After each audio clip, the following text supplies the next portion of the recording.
I'll go ahead and we are recording so that people who are not able to join are able to view the recording. So I'm going to go ahead and share my screen so we can get started.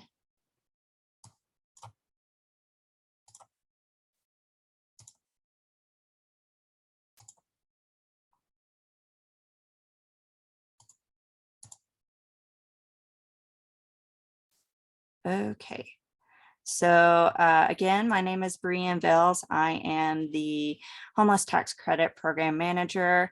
I've been in this role for about a month at this time. So I've been learning a lot, getting pretty much digging in and getting things rolling. And thank you so much to Kristen Toombs, OHI Director, for getting a lot of the ball rolling with this program, and she is here on the call as well, and we'll be sharing some on a subsequent slide.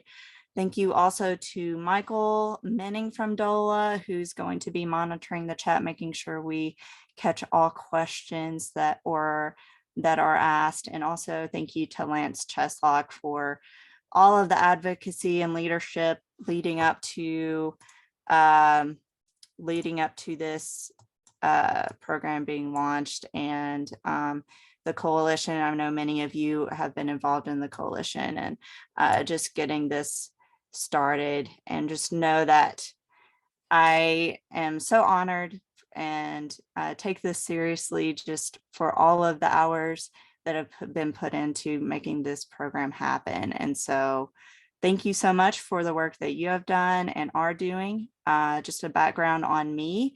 I do have program experience in higher ed. I moved to Colorado almost 4 years ago. So I'm one of the many transplants that make up this great state. So glad to be here, glad to be working for DOLA. And most recently, before this role, I worked as a case manager at DRCOG, the Denver Regional Council of Governments, and as a case manager. And so I made referrals to several of your organizations.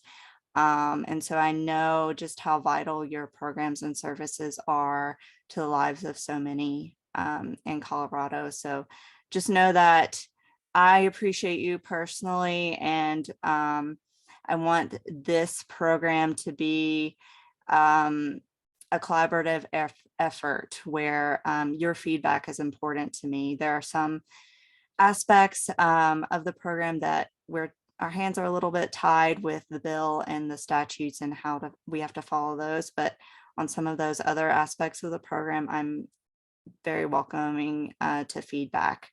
And so, yeah, we'll go ahead and get started and show you a little bit of where we're going with today's agenda. So first of all, giving a little bit of an overview. And I know some of you may be familiar with HCTC, which stands for Homeless Contribution Tax Credit. Some of you may not be. So we'll go over that a little bit, as well as project guidelines and eligibility, contributions, how to enter those, and how certificates will be issued. And also a little bit of information on future plans. And then we're going to reserve quite a bit of time for question and answers, and hopefully be able to address all of those. We may not have all of the exact answers. I've learned something new every day. And so we will take those and try to research and come up with answers and solutions. So Kristen, if you will go ahead and take over explaining DOLA. Absolutely. Thanks, Brianne, and Happy New Year, everybody. I just want to echo the thanks and appreciation that Brianne just shared, and just say how thrilled we are to have Brianne on our team. And you have just jumped in full force, and it's just been wonderful to see, and so glad to have you as part of DOLA and on this program. So what is DOLA? Department of Local Affairs. I think many of you know this. But this program, this homeless contribution tax credit program, is now housed within the Department of Local Affairs. This is the first homeless specific tax credit and program, and it is the first one that we have within the Office of Homeless Initiatives. It is intentionally within us. I think many of you were thoughtful in that because we partner with many of you already with other funding that we have within the Department of Local Affairs, Division of Housing, and Office of Homeless Initiatives. So we really look at this as complementing the full, the many other ways that we try to support the amazing work that you all do with this important mission of making sure every Coloradan has a safe place to call home. So within the state government, we have the departments, and then and this department is the Department of Local Affairs. So we serve as a primary interface between state and local communities, really are here to support local communities. You can see some of the particular areas. Obviously, housing is a big one. And within that, we have the Division of Housing. And so we have state and federal funds to help with the development and preservation of affordable housing. And then, of course, we also have the Office of Homeless Initiatives, or what we call OHI. And that is where Brianne is part of our team at OHI. That is where the homeless tax credit program is residing, is within this structure. So we just wanted to make sure everyone was familiar with where this tax credit program is residing within the state government infrastructure, and why it was very thoughtfully decided within many of you and within the statute to have this new tax credit program live within OHI. For some of you, you might not receive funds from us or work with us often. We are more than happy to talk with you about all the ways that we do try to support the amazing work that you do. So don't be shy outside of this tax credit program. If you would like to learn more about that or have questions about it, I am the director of the Office of Homeless Initiatives. I've been here for 7.5 years and in this work for 20 years. And this is near and dear to my heart. And you all are amazing. I am amazed at the work that gets done in this state every day. So please don't hesitate to reach out if you want to learn more about ways we can support you. But for now, we wanted to just share where this amazing tax credit program will live within the state. Back to you, Brianne.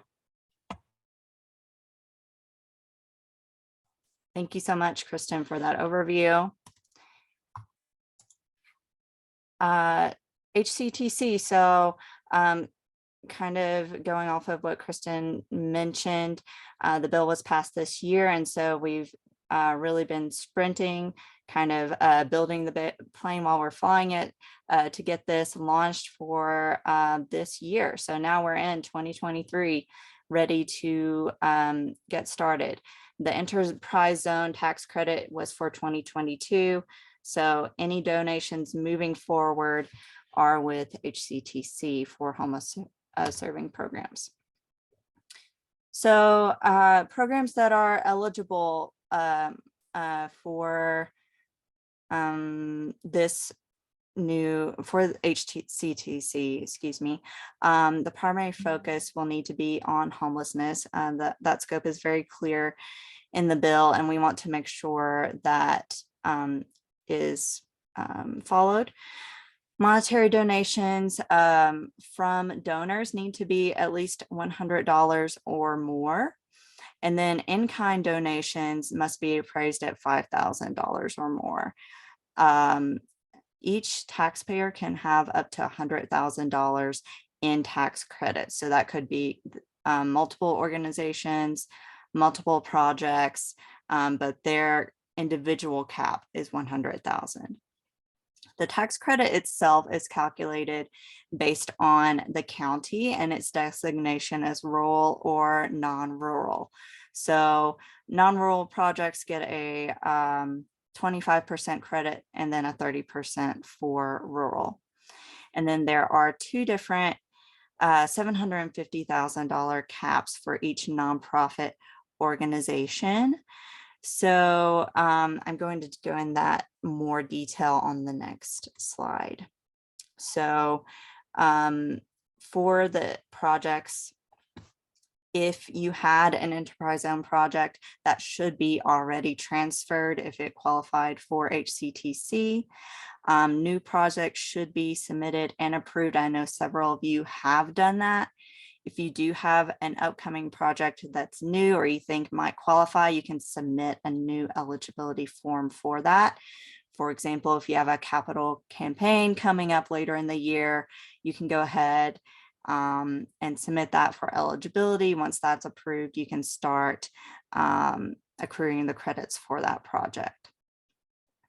So a little bit complex are the caps for the project. So there's a $750,000 maximum. That's one maximum. Then there's a separate $750,000 cap for additional projects. So this diagram that I have here is an example of honestly a larger, probably a larger nonprofit that has multiple projects going on. So as you can see, this first project has the one cap of $750K, and then they can have an additional $750K accrue for the tax credits. So in this example, project A may be Denver shelter, project B may be Colorado Springs shelter, project C is a capital campaign for a third location. Project C, B, and C, they can have up to 750,000 combined. If you're an organization, you have two projects, then you would have the two separate caps, 750 for each.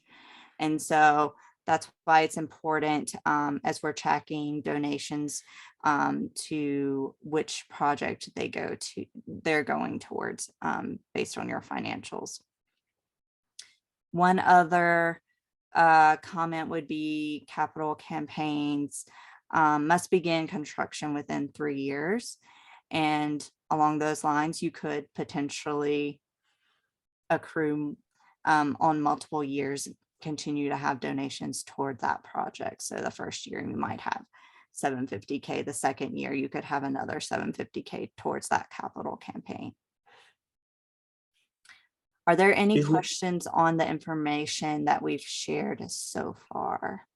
So Brianne, I've answered a few questions if folks want to see in the chat. So a few questions have come in that I was able to answer. I believe if folks don't think I got to your question, please feel free to go off mute or put it into the chat again.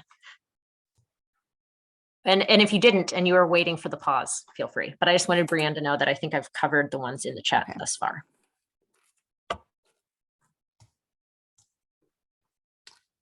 Perfect, thank you. So eligible contributions will need to be entered on our website. We have the drafted form for that, and I will show you that, but we're going to have it finalized, aim to do that by end of business day tomorrow. The way it will work is you as the nonprofit will make manual entries for each donation. This process is going to be a lot more streamlined once we have our Salesforce database. It's currently being developed right now. So timeline on that is unknown. So in the meantime, we're using this form on our website. Some key points are that the full Social Security number will be required. This is something that is very explicit in the bill, that the Social Security number must be included on the tax credit certificate. I know that this is an administrative burden for you all in some ways. Donors are not, I don't anticipate they'll like having their Social Security number out there either. But unfortunately, this is how we're moving forward based on what we have to follow. And so we're looking at creative options on the certificate to see if we can mask it anyway, but it looks pretty clear that it needs to be on the certificate. The Department of Revenue also requires the full Social Security number in the data file they receive from us with the taxpayer information to confirm all of that information. So it will have to be collected would have to be collected either way on that. So once a contribution is entered, we at OHI will review that, and a confirmation email will be sent if that is approved, or if not, we will follow up for more information on that. Just another note, it is the nonprofit's responsibility to maintain records that demonstrate where a donation goes to a particular project with eligible activities. And I'll go ahead and show you this form. As you can see at the top of the screen, it is in test mode right now, but I can show you what it looks like at this time. So at the top, you will select the contributor type. So most people will be, I assume, individual household. You will put the organization name and FEIN just so that we can track and make sure that we have just one organization for each nonprofit. This is where you would select Social Security number, or if the donor has an ITIN instead, you would select that, and then that option would pop up here. Here is where you would enter the donor's information, spousal information, depending on how they're filing. Contribution details. So if it's a cash donation, you would put that amount here. And then if it's not in kind, you would just put 0 here. An attachment for the donation. And then this is where you would select if it's rural or non-rural, and the project name. This is again to indicate which project you're wanting it to go towards if you have more than one at your organization. So if you want it to go to the Fort Morgan Capital Campaign, put that here. If you need it to go to the Alamosa Shelter, put that there, just so that we can track it as best we can. The tax certificate, this is where you would select how frequently you want that to be issued, and I'm going to go into that more detail on the next slide.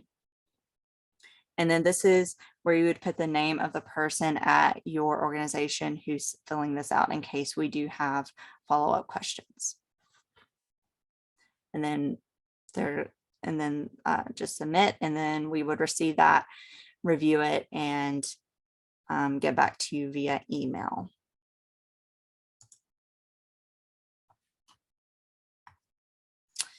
Issuing tax credit certificates. So our preferred method is an aggregate certificate at the end of the tax year.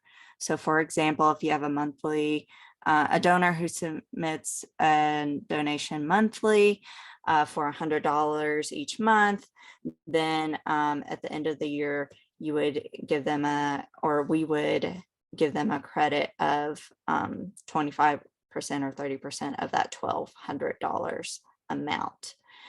I've talked with a couple of your organizations and gathered that some donors do prefer that they get a certificate for each donation. And so I'm going to try to accommodate that as best as possible. So if you do need a certificate for each donation, we can try to accommodate that, or even on a quarterly basis.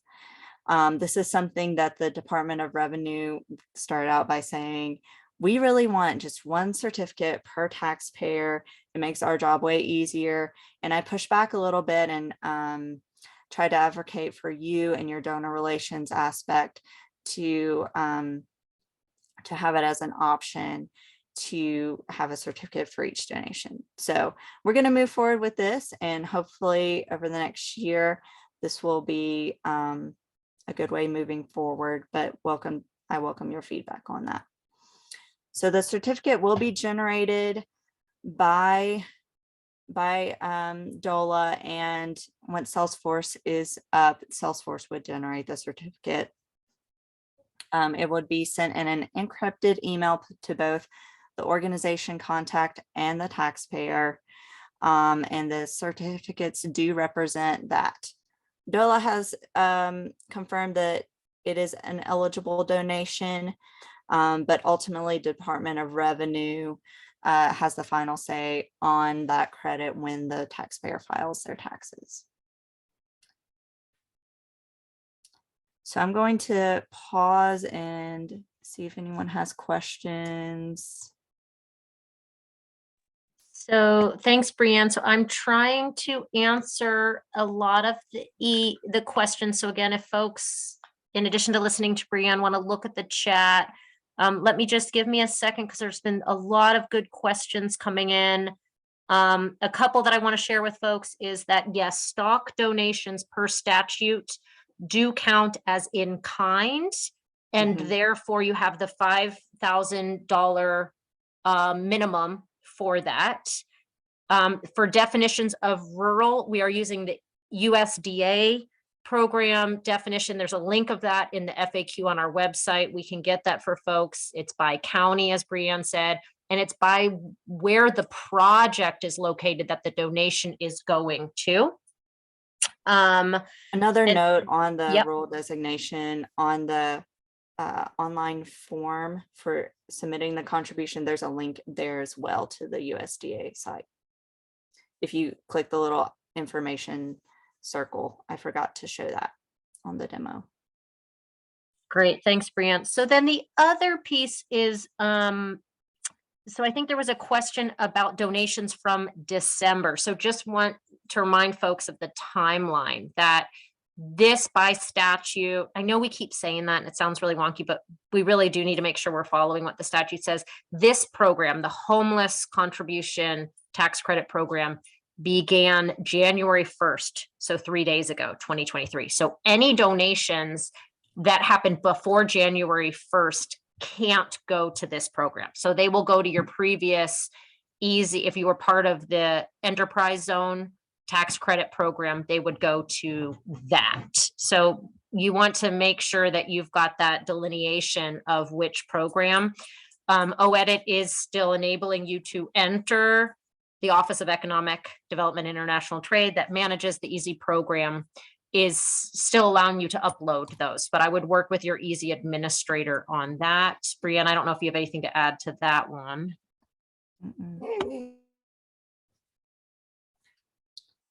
Okay, let me see for other donate. There's a big question about Social Security number, but I think let's save that for the Q&A section because I think we need to have that discussed. What else? We've got a lot of other good questions in here. So if I've missed some, please raise your hand or we can save it for the Q&A. Yeah, let's go ahead and save them for the Q&A. Wanted to make sure we covered all of the tax credit certificate specific questions. Future plans, just to give you an idea of what's coming up and related to the program, I will send a follow-up email with a recording as well as a link to our website that will have the link to the form to submit contributions. Also on the website, we will be posting an updated version of FAQs and the approved organization list. I've had questions coming in over the last couple of weeks, approvals being made over the last couple of weeks. And so those versions on the website are currently not up to date, but we will be updating those soon. Other exciting news is that we are hiring a program coordinator. We're currently in the vetting process on those applicants. And so yay, more help, more hands on deck to serve you all. And that's on the horizon. Salesforce database, as I mentioned, there's not really a firm timeline in place. I would say hopefully within a couple of months, but our contractor hasn't really given us a firm timeline on that. But when that does happen, we will schedule another webinar to make sure that people are familiar with the system, know what updates they need to be making to their organization profile, know how to enter contributions and that type of thing. Policies and procedures. Over the next several months, I'll be putting those together. And I honestly see this first year as a pilot in some ways. I'm going to take my best stab at putting these together, going to gather your feedback as much as possible. But a lot of this is going to be evolving as we learn more with the program and get any kinks that may come up. And then reporting, more information on that to come in the future as well. So we do have an annual report that is given to the State Housing Board in the spring of 2024. And so we will be collecting data for that to show what the funding from this tax credit, what those donations are going towards and the impact that they are making. So with that, we will go ahead and tackle some of these questions that are coming in. So I think looking at this, and I know Michael Menning is helping us too, I think one of the biggest ones that I'm seeing is on the social. And I think, is that Mikkel, do you have your hand raised? Yeah, Not go about ahead. the social. I have a few Okay. other ones. Okay, Can why you don't you go go back- ahead and then we Yeah. can tackle, we can just take some time to discuss the social issue. Okay. Hi, I'm Mikkel from Denver Rescue Mission. So sorry. There are two things. Can you go back to the certificate? Or not certificate, the entry, the form? You kind of went through pretty quickly. Sure. Are you able to see that?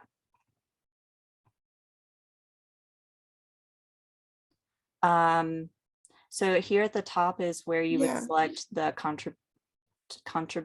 contributor type. And so then the information populates here based on that. I think my question was about the attachment, because in Easy, we just had to attach the stock advice for the in-kind gifts. Are you wanting an attachment of a receipt for each gift, including cash? Yes, that's what we're asking for at this time. So for instance, a check, a copy of the check, or yeah, just an attachment to show what that was. Because we have a lot of online gifts, and so we'll have to do a receipt that we send them, and it'll delay a lot. But and then also for tax certificate, I see that you have a lot of our donors would like it. I don't know why, but quickly. And another question I had is, Rachel, always, if I haven't edited, if I need a certificate to be edited or revoked, she does it. So like I'm doing an audit and I see something, maybe something entered wrong. So who will be doing it with you guys, or what will be happening? I would be the contact for that. We have noted that for Salesforce that there will need to be an option for revoking a certificate. And so we have noted that in development. Okay. And I think that is all I had for now. Thanks.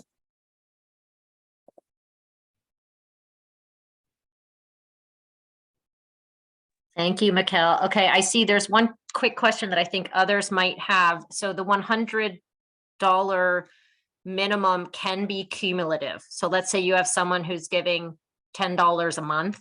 You just wouldn't, they just wouldn't be eligible for the certificate until they hit that 100 minimum, if that makes sense. Right, just give me, I know we have a few other hands raised. I just want to see if there are other key comments, but go ahead. I don't know who had their hand raised first. Sarah? Sure, I'll go. I'll take it. Hi, thank you for taking the time for this Zoom. I guess, can I just have like a big picture? I have a big picture question. I'm a little confused about this program in general. This is a tax credit for the donor. This is a benefit to our donors. Is this something that is completely optional, or is this something that is required by the IRS or something? Or is this something that, I mean, if we decide it's too arduous, or it's the donors don't want to give, all these other reasons, we wouldn't be penalized for not implementing this credit, correct? Yeah, that's a good question. Yeah, no penalties for not participating. This is an incentive for you as an organization to, or I'm sorry, incentive for donors to donate to your organization. So potential marketing piece and benefit that you can offer to donors for contributing to you and your programs.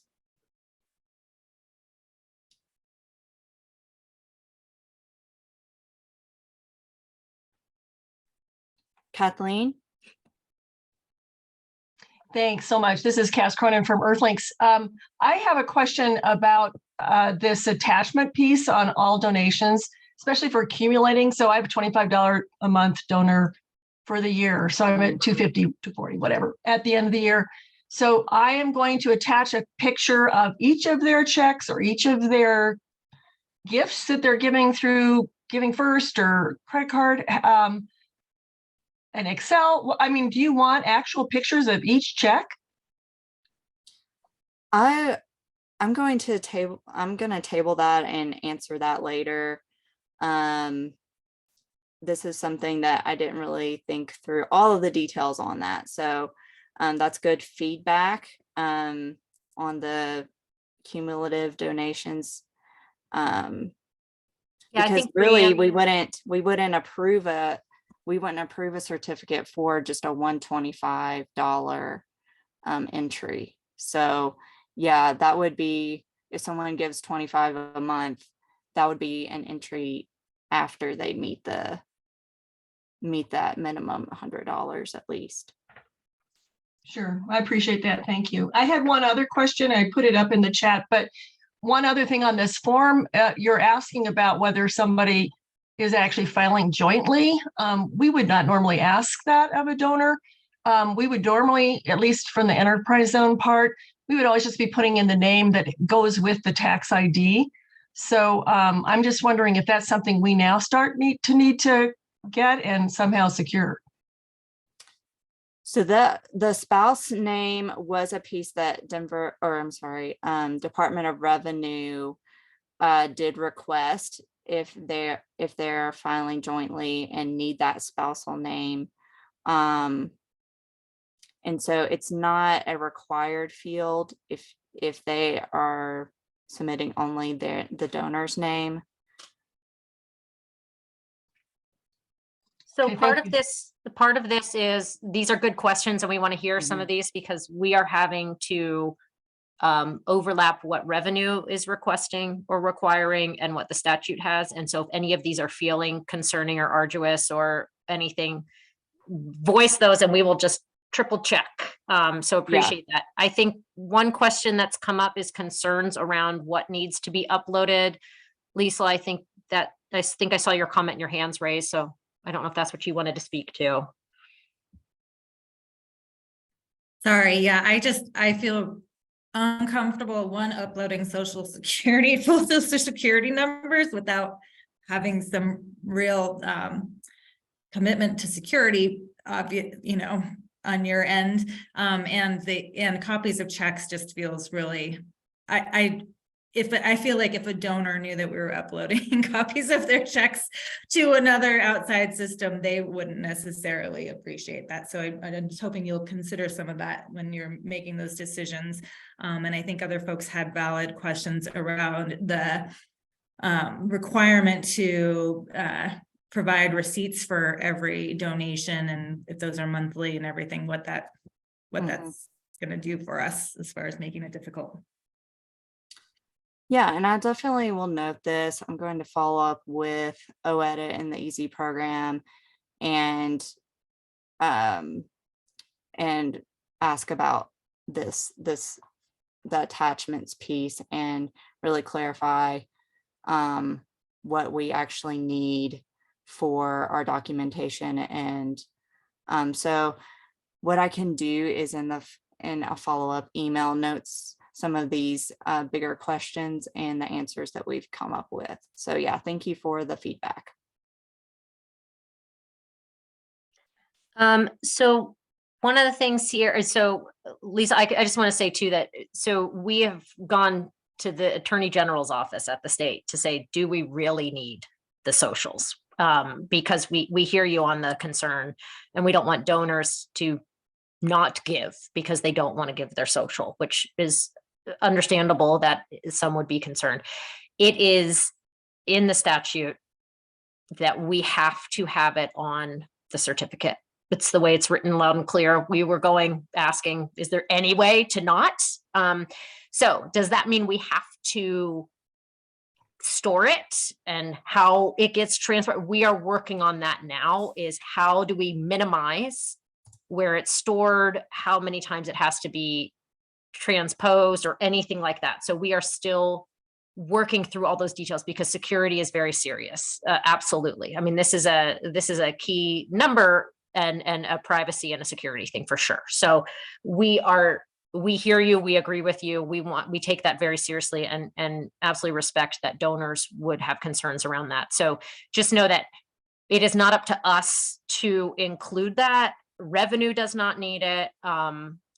So we are working on how to meet the letter of the law, but yet absolutely protect privacy. So stay tuned as we are finalizing all of that. We have lots of different, there's a technology component to this, there's a process component to this, but we have got all options on the table that we are trying to protect and limit that social. So I just wanted to highlight that. I've seen a couple of questions come in on the donation minimum. The $100 is what is included in the statute. It was meant to be more inclusive to those donors who are not able to spend those high dollar amounts. If you as an organization want to set a higher benchmark than that, that's up to you. But as our program standards, $100 is the minimum. Can I ask Sister Karen, I know your comment says, why do you need more information than an edit needed? Can you give specifics on what information? Obviously the social, we know the full social is one of those, but can you share what some of those other ones are? That would be helpful. And a short answer to it is, it might be because of the statute, like the social, it's in the statute. So we're kind of stuck with that. But I'm curious if there are other pieces. And if you can't come off, if you don't mind putting it in the chat, that'd be great. I just want to make sure we are aware of those. I was just trying to see the whole form. Okay. For instance. Yeah, just feel free. Yeah, go ahead, sorry. Well, here's, for instance, contribution. No, wait a minute. We didn't have to put in receipts for anything other lower than 500. It became 500. That's one thing. I'm just trying to see.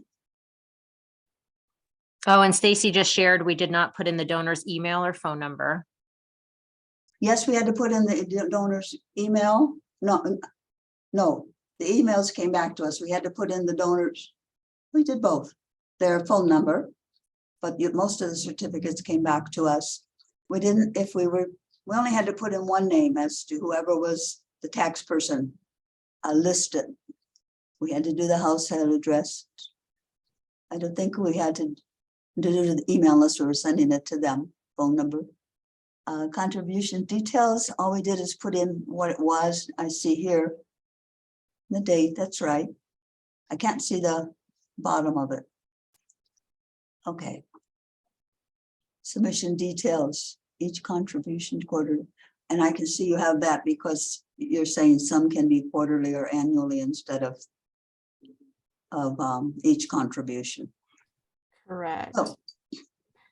And I do know that we began putting in the full Social Security number, and about 4 or 5 years ago that changed because people were very concerned about the security. So it went to the last 4 numbers. Yeah, I mean, I think that's something that potentially in future years, an amendment could be proposed to change that, but it's in law as far as the full social. That's So, what it says, okay. yeah. We tried, trust me. We tried. Thank you for that, Sister Karen. And I see others, as you've been going through that, have been putting in different comments too. So it looks like can one of the make- things, oh, go ahead, We can Brianne, make sorry. the email optional. The reason we have that there is so that they can receive the certificate via email. But I know that some people do not have email addresses, so we can make the email optional. Phone number, I'll have to look at that. I believe that was requested from Department of Revenue. I think we had to do that too. Yeah. So I know there are a couple other hands up, and then there's there is a comment that I think it would be great for us to bring to the group for discussion around, could we have donors actually fill some of this out if they wanted to opt in to filling out as opposed to the nonprofit. So we'll have to look at that. I appreciate that suggestion. But first want to make sure, I do not know whose hand was up first, Shannon or Denise. You guys can arm wrestle. I guess I'll go because Shannon's not trying to arm wrestle me yet. So I'm Denise. I work with Dream Centers, and one question I have, the Social Security thing is a big thing. We deal with, I have one particularly private elderly couple that I think would have a problem with that. But what I was wondering is, do we have something, or do you guys have something that's developed maybe that is kind of a short and sweet explanation of why we need it, and that it is a statute thing and we're not asking for that, so that we could possibly, or we could make it up as an organization, but that we could possibly mail that to our current E-zone donators, so that they would already have that information and understand that we will be starting to ask for a full Social Security number. That was one question I had. And then the other question is, we have like realtors that are an LLC and they use their Social Security number, but it's under their business. So that's another concern. I would not, I'm not sure how to enter that. Would we go ahead and do the organization name, but still fill out all their personal information because they're using their Social Security number? So would they not have an EIN? Most of them they're an LLC, so they don't, apparently they do not have EINs, because I've asked them I've asked them if they've had an EIN, and they give me their Social Security number or the last four. So the bigger companies that have donated, they do, supply me with the EIN and I can give that, but just some of the smaller realtors that are their own person. I'll have to follow up on that question. Thank you. Okay. And I can just, to the other part, Denise, and I think others have echoed this in the chat about any communication, one pager. Yes, Okay. we want to help with that. We just have not gotten there yet. Okay. And part of it was also wanting input from you all on what are the concerns or the key areas that feel like there needs to be some communication. So yes. I feel like if they got something formal and official from the state that says this is what we have to do, they may respond better. Mm-hmm. Okay. That's good feedback. Thank you. Okay, Michael has something. Yes, Michael, the statute says the nonprofit issues the certificate with the social. And that might feel better giving it to you as the trusted nonprofit they have the relationship with, than it going into the state, who knows what, right? That might be the way the donor feels. That is an excellent point. That would mean, I think from a process perspective, that creates some complexity. But something, I don't know, Brianne, I think that's something we can revisit, is we create all of this without the social, and then you all add the social on. and then we're not storing the social. I think you all would then have to make sure you're storing the social in a certain way. I don't know whether nonprofits in general collect the social from their donor, but I suspect that many do. And it just, maybe there was a way to for the nonprofit to ultimately be providing that certificate with the social back to the donor. I don't know how it would work, but I just noticed in the statute it says the nonprofit issues the certificate. No, I think that's a really good point, Michael. And Simon, I see some comments of a nonprofit might not want to be responsible for it. So I think we need to think. And I get that too. I get that too. No, but I appreciate you bringing this up. This is part of why we wanted to have this conversation with you all, is thinking through some of this. That's Okay. And Chris, I just want to respond real quick to the child care tax credit, because a lot of discussions were happening around the child care tax credit, the easy tax credit, before Brianne was here, before it got passed. And I know our partners at Revenue, we can go back to them. That often came up as a comparison. There's pros and cons, I think, to the way the child care tax credit is done and the way the easy is done. Ultimately, we're responsible for being able to verify something that gets sent to Revenue for tax purposes. So if we get audited or you get audited, Revenue will be expecting us to have the documentation. And so I know in previous conversations, the recommendation to us was that the child care tax credit was, there were some complications with how little gets uploaded first. So we can revisit kind of trying to balance that out. I appreciate that as an example. So we can always come back to that. So Blake is mentioning the Social Security. So we need the Social Security number on the certificate that gets sent to the donor by statute. So we were creating a safe mechanism from a technology perspective of where it can be stored. So the burden is not on the nonprofit to store that private information, thinking that if we took that on through this, that might help you all. But I hear, I think it was Michael or others saying the donor might prefer actually to give it to the nonprofit. So I don't, and your question about you get it's in statute, but what's the benefit? I am not sure on, I think there are a lot of conversations around. The Department of Revenue does use the social to confirm the identity of the taxpayer. But yeah, as far as why it needs to be on the certificate itself, purely because it's in the statute. We do have to submit the full social in a data file. Twice a year, we send that data file to Department of Revenue, and that does include the full social. So they do actually need the full number to confirm identity, to clarify on that. All right, I know we could spend the entire time talking about social, but I want to make sure we do. Shannon, you've been patiently waiting. Thank you. No, thank you all for providing us this opportunity to offer feedback, and like Brianne said, hopefully during this trial period, we can get some of these kinks worked out, because I do see a lot of folks really pushing back on that. So hopefully y'all can find some happy middle ground.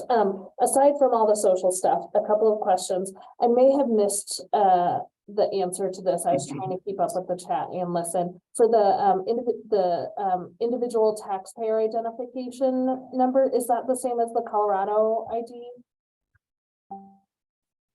The ITIN? Yeah. That is for someone who's not eligible for or doesn't have a social security number.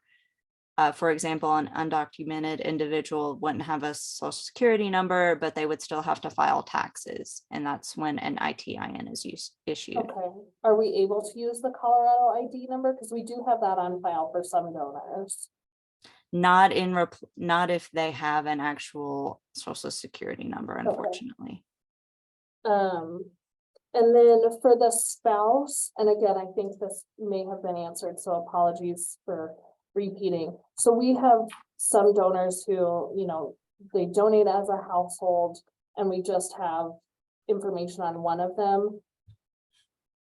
So I guess we need to ask, since we'll be getting all the information anyways, whose social security number this is, to make sure that that corresponds to the first name, last name. Is that correct? That's a good point. I'm going to follow up with revenue on how that needs to be, how that needs to be recorded. Okay, I'll follow up and, I'll follow up on that question.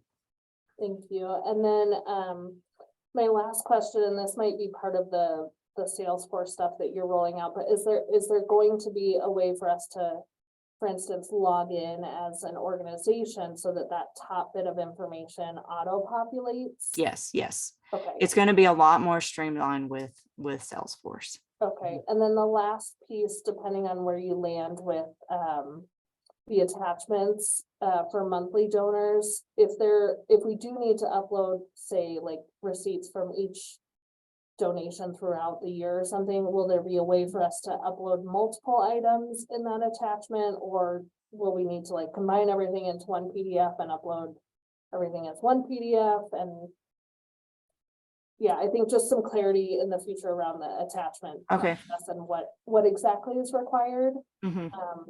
Like Liesl said, I really feel uncomfortable, especially giving a social security number and now a check that has the full name and address of somebody. Like that just feels like like, hey, identity thieves, here's all the information in one place for you. So some clarification on I hear that to be included would be appreciated. The attachment piece is going to be required for an in-kind donation. There's really no wiggle room on that. And so we kind of just provided that as a place to upload an attachment for cash as well. But I appreciate all the questions, that there needs to be clarity. And I think in-kind is a lot easier to swallow, especially because of that higher threshold. And you know, but for $100 donation to upload a receipt of credit card, cash, or check, it's going to be cumbersome. So I think that is it. Thank you.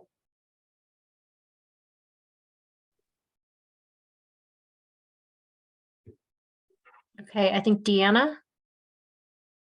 Hi there. Yeah, question around just the timing of like the deadline. I know we're talking about the end of this year, but we're thinking if we have a donor that goes to file their taxes, say April 2024, and reaches out and was like, oh, I realize I want this, I've given enough, and we've communicated that along the way, but is there a deadline for us as the nonprofit to submit their info to through this form for them to be eligible to deduct it for their taxes for this year? Kristen, do you know if they're on that? I'm going to have to follow up. I don't know the answer to that. Can you repeat the question? I'm sorry, I was reading through the chats to see if I could answer some of those. Can you say it again? I apologize. Yeah, just curious on what the deadline would be from your end for somebody, for us to fill out this form and have a donor be eligible to deduct for their 2023 taxes. Say if they're filing, I don't know, come April 2024, what's your hard deadline? So the donation has to come in calendar year 2023. We have not set a deadline for when we need that uploaded. Part of that is we need to confirm with revenue when they need the report from us and work backwards from that to you. But if they're filing in April 2024, if they make a donation in March 24, that's going to go, that won't count towards the 23. Yeah, we get that the donation has to happen in 2023 for the deduction. That makes sense. I'm just curious on your end how that all kind of comes about for issuing the certificate. Say somebody wants to file their taxes in February, but what is there going to be a holdup, or a lot of people going to be Are we going to be saying, sorry, it's out of our control, it's on DOLA to issue? Or it just, I know it's come up before where people are like, how will you be able to do that if there's not a real deadline? Or Yeah, we understand that, and we just don't have that yet. We're confirming that still with revenue, so we will definitely let you know. Balancing the eager beavers who want to submit by February, I absolutely appreciate that. That's my husband's preference every year. And I'm a last minute do it in April. So I appreciate we're going to have all kinds of taxpayers, and we want to try to accommodate that. So we also know that depending on you all need time to upload and get donations in. So yeah, stay tuned. We appreciate that question, and we'll let you know. great, thank you. Yeah, thank you. All right, I think we have like 2 minutes left. Can we do rapid fire, Liesl, and then David? Sure. Can you maybe discuss this, but what is the process once we submit this form? Is the donor getting an email with the thing attached? And if we don't have their email, are we getting a copy of the form? And what's the turnaround time on these expected? Yes, both email to organization contact and the donor. If the donor has an email, turnaround time. Once Salesforce is up, that's going to be a lot quicker. I would hope to say within a couple business days. That's my estimate right now. Before we get in and get our hands dirty, that's just an estimate at this point, to be honest.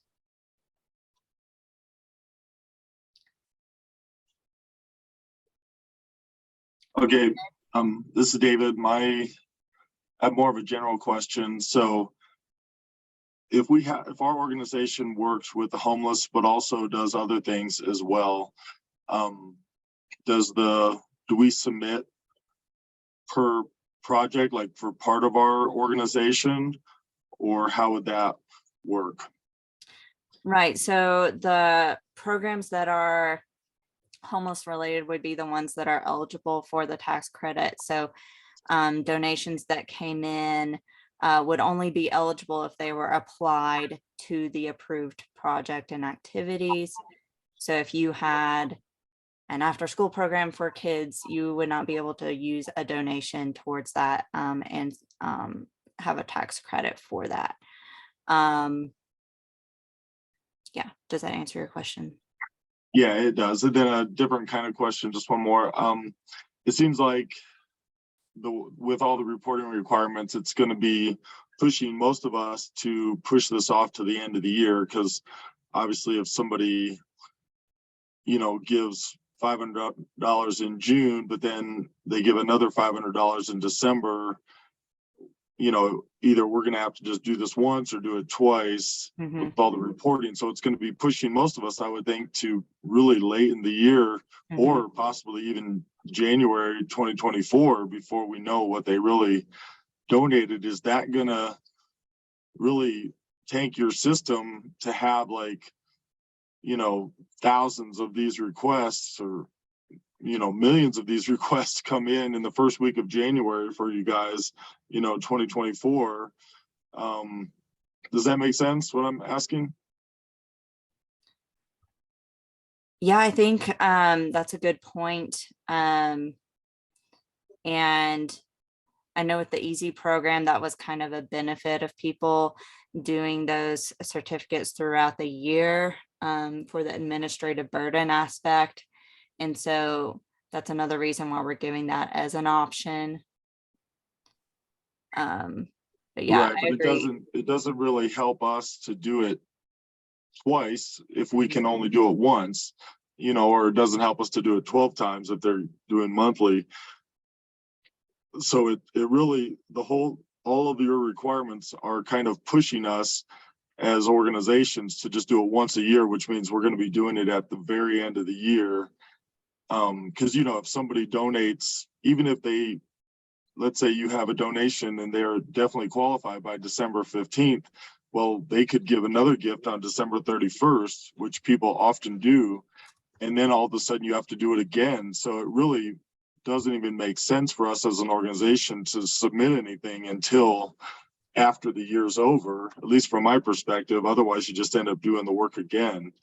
And I just want to make sure that you guys are kind of aware of what you're requiring, because it's probably going to require a massive amount of entry and response from you guys in early January 2024. Okay, yeah, I appreciate that feedback and kind of the implications of where we're heading. So I appreciate that. We are at 2 minutes after 11 with more questions still coming in. If you do have additional questions, please type them in the chat and I will collect those and make sure that those are answered and sent out via email in an FAQ doc. And thank you, Kristen, for entering my email there. Again, I know that, yeah, you have questions that need to be answered and feedback, and I'm taking all this and know that I'm following up. Appreciate all this and your patience. This being a new program, there are these kinks that we're working out. So thank you so much. And I hear you on the administrative burden, and I want to make that as streamlined as possible. So,